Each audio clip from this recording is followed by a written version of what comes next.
ಎಲ್ರಿಗೂ ನಮಸ್ಕಾರ. ಇನ್ಫೋಸ್ಟ್ರೀಮ್ ಯೂಟ್ಯೂಬ್ ಚಾನಲ್ಗೆ ಎಲ್ರಿಗೂ ಸ್ವಾಗತ. ಈ ವಿಡಿಯೋದಲ್ಲಿ ನಾವು 4NF ಮತ್ತು 5NF ಬಗ್ಗೆ ಡಿಸ್ಕಸ್ ಮಾಡ್ತಾ ಹೋಗೋಣ.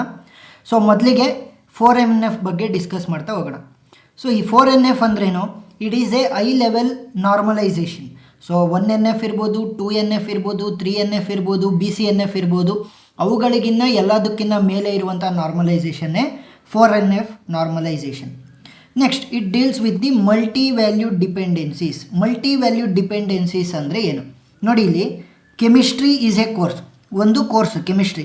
ಆ ಕೆಮಿಸ್ಟ್ರಿನ ಪಾಠ ಮಾಡೋಕ್ಕೆ XYZ 3 ಜನ ಟೀಚರ್ಸ್ ಇದ್ದಾರೆ. ಅದು ಕೂಡ ಏನಾಗ್ತಾ ಇದೆ, ಈ ಎಕ್ಸ್ ಅನ್ನೋ ಟೀಚರ್ ಏನು ಮಾಡ್ತಾ ಇದ್ದಾರೆ, ರಾಮ್ ಅನ್ನೋ ಆಥರ್ ಬರೆದಿರುವಂಥ ಬುಕ್ಕನ್ನು ಯೂಸ್ ಮಾಡ್ತಾ ಇದ್ದಾರೆ. ಆದರೆ ಈ ಎಕ್ಸ್ ಮತ್ತು ವೈ ಏನು ಮಾಡ್ತಾ ಇದ್ದಾರೆ, ರಾಜು ಬರೆದಿರುವಂತಹ ಬುಕ್ಕನ್ನು ರೆಫರೆನ್ಸ್ ಆಗಿ ಟೆಕ್ಸ್ಟ್ ಬುಕ್ ಆಗಿ ಯೂಸ್ ಮಾಡ್ತಾ ಇದ್ದಾರೆ. ನೋಡಿ ಇಲ್ಲೇನಾಯಿತು, ಕೆಮಿಸ್ಟ್ರಿ ಡಿಫ್ರೆಂಟ್ ಟೀಚರ್ಸ್ ಮೇಲೆ ಡಿಪೆಂಡ್ ಆಯಿತು. ಈ ಡಿಫ್ರೆಂಟ್ ಟೀಚರ್ಸ್ ಏನಾದರೂ ಡಿಫ್ರೆಂಟ್ ಟೆಕ್ಸ್ಟ್ ಬುಕ್ಸ್ಗಳ ಮೇಲೆ ಡಿಪೆಂಡ್ ಆದರು. ಸೊ ಇವಾಗ ಏನಾಯಿತು, ಮಲ್ಟಿ ಲೆವೆಲ್ ಡಿಪೆಂಡೆನ್ಸೀಸ್ ಆಯಿತು ಇಲ್ಲಿ. ಸೊ ಈ ಮಲ್ಟಿ ಲೆವೆಲ್ ಡಿಪೆಂಡೆನ್ಸೀಸನ್ನು ತೆಗೆದ್ರೆ ನಾವು ಅದನ್ನು ಏನಂತ ಕರಿತೀವಿ, 4NF ಅಂತ ಕರಿತೀವಿ. ಈಗ ನಾವು 4NF ಟೇಬಲನ್ನು ಕ್ರಿಯೇಟ್ ಮಾಡಬೇಕು ಅಂತಂದರೆ ಏನೇನು ಕಂಡೀಷನ್ಸ್ ಇರಬೇಕಾಗುತ್ತೆ ಅಂತ ನೋಡ್ತಾ ಹೋದರೆ, ಮೊದಲನೇ condition, it must be already BCNF. So ಇಲ್ಲಿ F ಬರೋದು ಮರ್ತಾ ಹೋಗಿದೆ. BCNF ಅಂದ್ರೇನು, ಬಾಯ್ಸ್ ಕಾಡ್ ನಾರ್ಮಲ್ ಫಾರ್ಮ್ ಅಂತ. ಸೊ ಅದನ್ನು ಪ್ರೀವಿಯಸ್ ವಿಡಿಯೋದಲ್ಲಿ ನಾನು ಡಿಸ್ಕಸ್ ಮಾಡಿದ್ದೀನಿ. ಸೊ ಇವಾಗ ಕೊಟ್ಟಿರುವಂಥ ಟೇಬಲ್ ಏನಾಗಿದೆ, ಆಲ್ರೆಡಿ BCNF ಆಗಿರುತ್ತೆ. ಅವ್ರು ಕೊಟ್ಟಿರುವಂಥ ಟೇಬಲ್ BCNF ಆಗಿರುತ್ತೆ. ನೆಕ್ಸ್ಟ್ ನಾವೇನು ಮಾಡಬೇಕು, no multi valued dependencies must be existing between each other. So ಇವಾಗ ಇಲ್ಲಿದ್ದಂತಹ ಮಲ್ಟಿ ಲೆವೆಲ್ ಡಿಪೆಂಡೆನ್ಸಿಗಳನ್ನು ನಾವು ತೆಗಿಬೇಕು. ಸೊ ಅದಕ್ಕೋಸ್ಕರ ಏನು ಮಾಡ್ತೀನಿ, 2 ಸಪ್ರೇಟ್ ಟೇಬಲ್ಗಳನ್ನು ಕ್ರಿಯೇಟ್ ಮಾಡ್ಕೊತೀನಿ. ಒಂದು ಟೇಬಲಲ್ಲಿ ಕೋರ್ಸ್ ಮತ್ತು ಅದರ ಟೀಚರನ್ನು ನಾನು ಕಂಬೈನ್ ಮಾಡ್ತೀನಿ. ಇನ್ನೊಂದರಲ್ಲಿ ಏನು ಮಾಡ್ತೀನಿ, ಈ ಕೋರ್ಸ್ ಮತ್ತು ಆ ಕೋರ್ಸಿಗೆ ರೆಫರೆನ್ಸ್ ಆಗಿ ಯೂಸ್ ಮಾಡ್ತಿರುವಂಥ ಟೆಕ್ಸ್ಟ್ ಬುಕ್ಕನ್ನು ನಾನು ತೊಗೊತಾ ಹೋಗ್ತೀನಿ. ಏನಾಯಿತು, ಇಲ್ಲಿ ಈ ಕೆಮಿಸ್ಟ್ರಿ ಅಥವಾ ಬಯಾಲಜಿ ಅನ್ನೋ ಸಬ್ಜೆಕ್ಟ್ಗಳು ಟೀಚರ್ ಮೇಲೆ ಡಿಪೆಂಡ್ ಆಗಿತ್ತು. ಆ ಟೀಚರ್ ಯಾರ ಮೇಲೆ ಡಿಪೆಂಡ್ ಆಗಿದ್ದರು, ಅವರು ಟೆಕ್ಸ್ಟ್ ಬುಕ್ಕಿನ ಮೇಲೆ ಡಿಪೆಂಡ್ ಆಗಿದ್ದರು. ಅದರ ಆಥರನ್ನು ಇಲ್ಲಿ ಸ್ಪೆಸಿಫೈ ಮಾಡಿದ್ದಾರೆ. ಸೊ ಇವಾಗ ಏನು ಮಾಡ್ತಾಯಿದ್ದೀನಿ, ಯಾವ ಸಬ್ಜೆಕ್ಟನ್ನು ಯಾವ ಟೀಚರ್ ಪಾಠ ಮಾಡ್ತಾ ಇದ್ದಾರೆ ಮತ್ತು ಆ ಒಂದು ಸಬ್ಜೆಕ್ಟನ್ನು ಪಾಠ ಮಾಡೋದಕ್ಕೆ ಯಾವ ಆಥರಿನ ಟೆಕ್ಸ್ಟ್ ಬುಕ್ ಯೂಸ್ ಆಗ್ತಿದೆ, ಆ 2 ಎಲಿಮೆಂಟ್ಗಳನ್ನು ತಗೊಂಡು ನಾನು ಸಪ್ರೇಟ್ ಟೇಬಲನ್ನು ಕ್ರಿಯೇಟ್ ಮಾಡ್ತೀನಿ. ನೋಡಿ ಇಲ್ಲೇನಾಗಿದೆ, ಬಯಾಲಜಿನ ಒಬ್ಬರೇ ಟೀಚರು ಪಾಠ ಮಾಡ್ತಾ ಇರೋದು, ಯಾರು ಎ. ಆದರೆ ಅವರು 2 ಡಿಫ್ರೆಂಟ್ ಟೆಕ್ಸ್ಟ್ ಬುಕ್ಕನ್ನು ಯೂಸ್ ಮಾಡ್ತಾ ಇದ್ದಾರೆ. ಒಂದು ಕಿಶನ್ ಅವರು ಬರೆದಿರುವಂಥದ್ದು, ಇನ್ನೊಂದು ರಾಹುಲ್ ಅವರು ಬರೆದಿರುವಂಥದ್ದು. ಸೊ ಇವಾಗ ನಾನು ಇಲ್ಲಿರುವಂಥ ಮಲ್ಟಿ ವ್ಯಾಲ್ಯೂಡ್ ಡಿಪೆಂಡೆನ್ಸಿಯನ್ನು ನಾನು ತೆಗಿಬೇಕು. ಸೊ ಯಾವ ರೀತಿ ನೋಡ್ತಾ ಹೋಗೋಣ. ನೋಡಿ ಇಲ್ಲಿ ಮೊದಲಿಗೆ ಏನು ಮಾಡಿದೆ, ಕೋರ್ಸ್ ಮತ್ತು ಟೀಚರನ್ನು ಕಂಬೈನ್ ಮಾಡಿ ಒಂದು ಸಪ್ರೇಟ್ ಟೇಬಲನ್ನು ಫಾರ್ಮ್ ಮಾಡಿದ್ದೀನಿ. ಕೆಮಿಸ್ಟ್ರಿ ನೋಡಿ, ಕೆಮಿಸ್ಟ್ರಿಯನ್ನು 3 ಜನ ಟೀಚರ್ಸ್ ಇದ್ದರು, XYZ. ಅವ್ರು 3 ಜನನೂ ಕೂಡ ನಾನು ರೆಪ್ರೆಸೆಂಟ್ ಮಾಡಿದ್ದೀನಿ. XYZ ಕೆಮಿಸ್ಟ್ರಿನ ತೊಗೊತಾ ಇದ್ದಾರೆ. ಬಯಾಲಜಿನ ಒಬ್ಬರೇ ಟೀಚರ್ ತೊಗೊತಿದ್ದಿದ್ದು, ಯಾರು ಎ. ಸೊ ಒಂದೇ ಸಲ ರೆಫರೆನ್ಸ್ ಮಾಡಿದ್ದೀನಿ. ಯಾಕೆ, ಅವರು ಯೂಸ್ ಮಾಡ್ತಿದ್ದಂಥ ಟೆಕ್ಸ್ಟ್ ಬುಕ್ಗಳು ಡಿಫ್ರೆಂಟೇ ಹೊರತು ಸಬ್ಜೆಕ್ಟ್ ಸೇಮ್ ಮತ್ತು ಟೀಚರ್ ಸೇಮ್. ಈಗ ನೋಡಿ, ಕೋರ್ಸಸ್ ಮತ್ತು ಆ ಕೋರ್ಸಿಗೆ ಯೂಸ್ ಮಾಡ್ತಿದ್ದಂಥ ರೆಫರೆನ್ಸ್ ಟೆಕ್ಸ್ಟ್ ಬುಕ್ಕಿನ ಆಥರ್ಗಳನ್ನು ನಾವು ಇವಾಗ ಸಪ್ರೇಟ್ ಕಾಲಮಲ್ಲಿ ತಂದಿದ್ದೀವಿ. ಅದಕ್ಕೆ ಮಲ್ಟಿ ವ್ಯಾಲ್ಯೂಡ್ ಡಿಪೆಂಡೆನ್ಸಿನ ತೆಗೆಯೋದಕ್ಕೋಸ್ಕರ. ಸೊ ಇಲ್ಲಿ ನೋಡಿ ಕೆಮಿಸ್ಟ್ರಿ. ಸೊ ಕೆಮಿಸ್ಟ್ರಿ ಅಂತ ಕೋರ್ಸ್ ಬಂದಾಗ ಅದನ್ನು XYZ 3 ಜನ ಪಾಠ ಮಾಡ್ತಿದ್ರಲ್ವ. ಎಕ್ಸ್ ಏನು ಮಾಡ್ತಾಯಿದ್ರು, ರಾಮ್ ಅವ್ರು ಬರೆದಿರುವಂಥ ಬುಕ್ಕನ್ನು ಯೂಸ್ ಮಾಡ್ತಾಯಿದ್ರು, ರಾಮ್.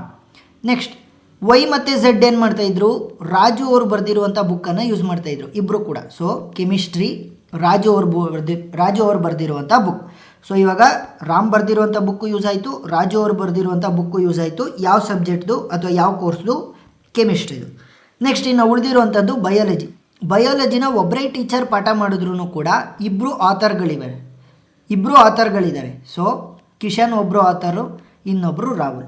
ಸೊ ಇವಾಗ ಏನು ಮಾಡಿದ್ವಿ, ಮಲ್ಟಿ ಲೆವೆಲ್ ಡಿಪೆಂಡೆನ್ಸಿ, 2ಕ್ಕಿಂತ ಜಾಸ್ತಿ ಡಿಪೆಂಡೆನ್ಸಿ ಇದ್ದಾಗ ಮಲ್ಟಿ ಲೆವೆಲ್ ಡಿಪೆಂಡೆನ್ಸಿ ಅಂತ ಕರಿತೀವಿ.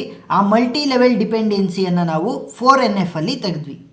ಫಸ್ಟಿಗೆ ಅವ್ರು ಕೊಟ್ಟಿರುವಂಥದ್ದು BCNF ಆಗಿರುತ್ತೆ. BCNF ಅಂತಂದರೆ ಬಾಯ್ಸ್ ಕೋಡ್ ನಾರ್ಮಲ್ ಫಾರ್ಮ್ ಅಂತ ಪ್ರೀವಿಯಸ್ ವಿಡಿಯೋದಲ್ಲಿ ಡಿಸ್ಕಸ್ ಮಾಡಿದ್ದೀವಿ. ಆ ವಿಡಿಯೋ ಲಿಂಕನ್ನು ಡಿಸ್ಕ್ರಿಪ್ಷನಲ್ಲಿ ಕೊಟ್ಟಿರ್ತೀನಿ, ನೀವು ನೋಡ್ಬೋದು. ಸೊ ನೆಕ್ಸ್ಟ್ ನಾವು 5NF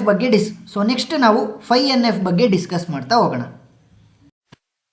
ಸೊ ಇವಾಗ 5NF ಬಗ್ಗೆ ಡಿಸ್ಕಸ್ ಮಾಡ್ತಾ ಹೋಗೋಣ. ಸೊ ಇದು ಕೂಡ ಸಿಮಿಲರ್ ಟು 4NF. ಏನು ಹೇಳುತ್ತೆ ಅಂತಂದರೆ, F ಆಗಬೇಕು ಅಂತಂದರೆ ಏನು, first condition, the given table must be in 4NF. So 4NF ಆಗಿರಬೇಕು. Next, join dependency should not be there. Join dependency should not be there. Join dependency ಅಂತ ಅಂದರೆ ಏನು ನೋಡಿ, ಇಲ್ಲಿ ಸೀರಿಯಲ್ ನಂಬರ್ ಇದೆ. ಆ ಸೀರಿಯಲ್ ನಂಬರ್ ಯಾವುದ್ರ ಮೇಲೆ ಡಿಪೆಂಡ್ ಆಗಿರುತ್ತೆ? ನೇಮ್. ಯಾಕಂತಂದರೆ ಒಂದು ರೋಲ್ ನಂಬರ್ ಅಂತ ಅಂದ್ಕೊಳ್ಳಿ, ಸೀರಿಯಲ್ ನಂಬರ್ನೇ. ಸೊ ಒಂದು ನೇಮ್ ಇದೆ ಆ ಸ್ಟೂಡೆಂಟಿನ ಸೀರಿಯಲ್ ನಂಬರ್. ನೆಕ್ಸ್ಟ್, ಆ ನೇಮ್ ಮೇಲೆ ಏನಾಗಿರುತ್ತೆ? ಅವನ ಏಜ್ ಡಿಪೆಂಡ್ ಆಗಿರುತ್ತೆ. ಸೊ ಏನಾಗಿದೆ ಇಲ್ಲಿ? Join dependencies. ಸೀರಿಯಲ್ ನಂಬರ್ ಮತ್ತು ನೇಮ್ ಡಿಪೆಂಡ್ ಆಗಿದೆ, ನೇಮ್ ಮತ್ತು ಏಜ್ ಡಿಪೆಂಡ್ ಆಗಿದೆ. ಅದನ್ನೇ ಯೂಸ್ ಮಾಡ್ಕೊಬೇಕಿದ್ರೆ ಸೀರಿಯಲ್ ನಂಬರ್ ಅಂದರೆ ರೋಲ್ ನಂಬರ್ ಗೊತ್ತಿದ್ರೆ ಅವನ ಹೆಸರೇ ಬೇಕಾಗಿಲ್ಲ ನಿಮಗೆ, ಅವನ ಏಜನ್ನ ಕಂಡುಹಿಡ್ಕೋಬೋದಾ ನೀವು ಎಕ್ಸೆಲ್ ಶೀಟಲ್ಲಿ? ಎಸ್. ಸೊ ಕಂಡುಹಿಡಿಬೋದು. ಸೊ ಇದನ್ನು ಏನಂತ ಕರಿತೀವಿ? Join dependencies. ಸೊ ಇದನ್ನು ನಾನು ತೆಗೆದು ಬರಿಬೇಕು. ಸೊ ತೆಗೆದು ಬರೆಯೋದು ಅಂತ ಅಂದರೆ ತುಂಬ ಈಸಿ. ಏನು, ಇಲ್ಲಿ ಎಷ್ಟು ಕಾಲಮ್ಗಳಿವೆ ಇಲ್ಲಿ ನೋಡಿ, ಇಲ್ಲಿ ಎಷ್ಟು ಕಾಲಮ್ ಇದೆ? 1 2 3, 3 ಕಾಲಮ್ ಅಲ್ವಾ? ಸೊ 3 ಸಪ್ರೇಟ್ ಟೇಬಲ್ಗಳನ್ನು ಯೂಸ್ ಮಾಡಬೇಕಾಗುತ್ತೆ ನಾನು 5NF ಅನ್ನು ಸಾಲ್ವ್ ಮಾಡೋದಕ್ಕೆ. ಸೊ ನೋಡಿ, ಇವಾಗ ಏನು ಮಾಡಿದೆ? ಸೀರಿಯಲ್ ನಂಬರು ಮತ್ತು ನೇಮ್ ಇವೆರಡನ್ನ ಸೇರಿಸಿ ಒಂದು ಟೇಬಲನ್ನು ಕ್ರಿಯೇಟ್ ಮಾಡಿದ್ದೀನಿ. ಏನು, ಮೊದಲನೇದು ರಾಮ್, ಎರಡನೇದು ಅರುಣ್, ಮೂರನೇದು ಅನಿಲ್.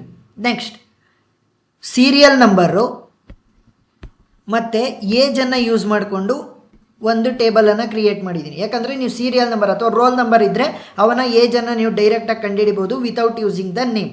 ಸೊ ಅದನ್ನು ಸಪ್ರೇಟಾಗಿ ಇನ್ನೊಂದು ಟೇಬಲಲ್ಲಿ ಮಾರ್ಕ್ ಮಾಡಿದ್ದೀವಿ.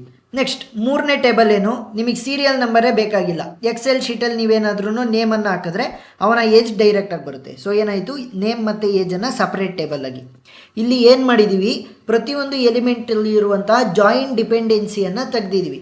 ಸೀರಿಯಲ್ ನಂಬರು, ನೇಮು ಮತ್ತು ಏಜ್, ಇದರಲ್ಲಿ ಮೂರರಲ್ಲಿ ಯಾವುದನ್ನು ಯೂಸ್ ಮಾಡಿಕೊಂಡ್ರು ಕೂಡ ನಾವು ಬೇರೆದನ್ನು ಕಂಡುಹಿಡಿಬೋದು. 18 ಏಜ್ ಇರೋನು ನೇಮ್ ಹುಡುಕ್ಬೋದಾ? ಎಸ್. ನೇಮ್ ಇಟ್ಕೊಂಡು ಅವ್ನು ಸೀರಿಯಲ್ ನಂಬರನ್ನು ಹುಡುಕ್ಬೋದು. ಅದೇ ನೇಮನ್ನು ಯೂಸ್ ಮಾಡಿಕೊಂಡು ಏಜನ್ನು ಕೂಡ ನಾವು ಹುಡುಕ್ತಾ ಹೋಗ್ಬೋದು. ಸೊ ಜಾಯಿನ್ ಡಿಪೆಂಡೆನ್ಸಿನ ತೆಗೆಯೋದಕ್ಕೆ ಏನು ಮಾಡಿದೆ? 3 separate table, serial number with name ಮತ್ತು ಸೀರಿಯಲ್ ನಂಬರ್ ವಿತ್ ಏಜ್, ಆಮೇಲೇನು ನೇಮ್ ವಿತ್ ಏಜ್. ಸೊ ಈ ವಿಡಿಯೋದಲ್ಲಿ ನಾವು 4NF ಮತ್ತು 5NF ಬಗ್ಗೆ ಡಿಸ್ಕಸ್ ಮಾಡಿದ್ದೀವಿ. ಏನಾದ್ರೂ ಡೌಟ್ ಇದ್ದರೆ ಕಮೆಂಟ್ ಸೆಕ್ಷನಲ್ಲಿ ತಿಳಿಸಿ, ನಾನು ಕ್ಲಾರಿಫೈ ಮಾಡ್ತೀನಿ. ಈ ವಿಡಿಯೋದಲ್ಲಿ ಏನಾದ್ರೂ ಡೌಟ್ ಇದ್ದರೆ ಕಮೆಂಟ್ ಸೆಕ್ಷನಲ್ಲಿ ತಿಳಿಸಿ, ನಾನು ಕ್ಲಾರಿಫೈ ಮಾಡ್ತೀನಿ. ಮತ್ತು ಪಾರ್ಟ್ 1ನಲ್ಲಿ ನಾವು 1NF 2NF ಅನ್ನು ಡಿಸ್ಕಸ್ ಮಾಡಿದ್ದೀವಿ. ಪಾರ್ಟ್ 2ಅಲ್ಲಿ 3NF ಮತ್ತು BCNF Boyce Codd normal form ಬಗ್ಗೆ ಡಿಸ್ಕಸ್ ಮಾಡಿದ್ದೀವಿ. ಆ ಎರಡೂ ವಿಡಿಯೋಗಳ ಲಿಂಕನ್ನು ನಾನು ಡಿಸ್ಕ್ರಿಪ್ಷನಲ್ಲಿ ಕೊಟ್ಟಿರ್ತೀನಿ, ನೀವು ನೋಡ್ಬೋದು. ವಿಡಿಯೋ ಇಷ್ಟ ಆಗಿದ್ದರೆ ಸಬ್ಸ್ಕ್ರೈಬ್ ಆಗೋದನ್ನು ಮರಿಬೇಡಿ. Thank you.